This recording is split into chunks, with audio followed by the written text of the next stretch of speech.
but something just hit my windshield and it left the mark. I'm not sure if it's fixable or not. I'm gonna pull off here, try to use a windshield repair kit on it. All right, here it is from the inside. It was bigger at first. I used some windshield washer fluid on it and it wiped it down. Let's take a look from the outside.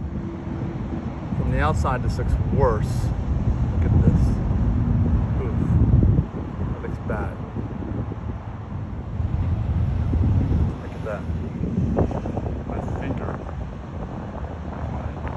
Yeah, I can feel the glass got chipped there. I gotta fill this in with the windshield repair kit.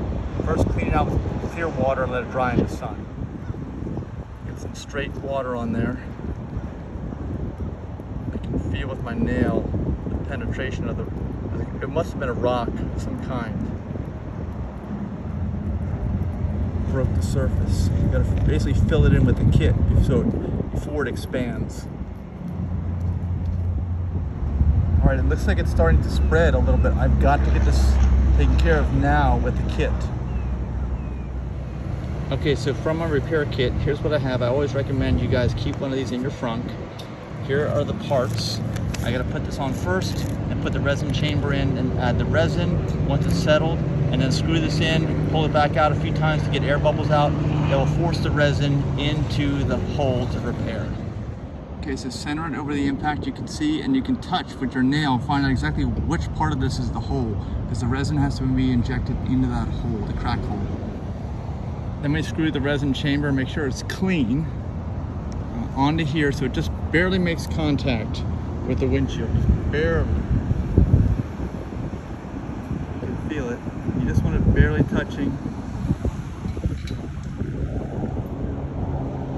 Back it off. There's pressure and the resin goes in the hole.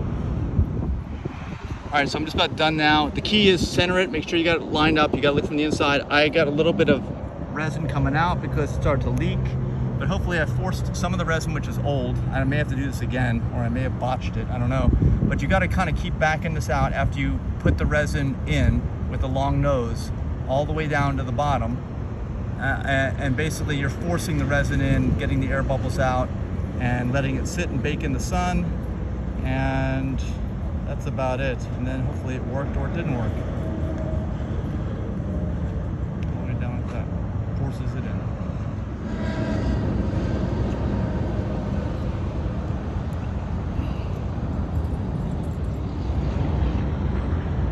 All right, there's my repair. I don't know if it got in there or not. Hopefully it did. I gotta scrape off what's outside on the outside now. So I've got a knife just to kind of scrape that off. Looks like it forced it in there. I don't see the crack anymore. It looks invisible to me, which is great. All right, that's it right there.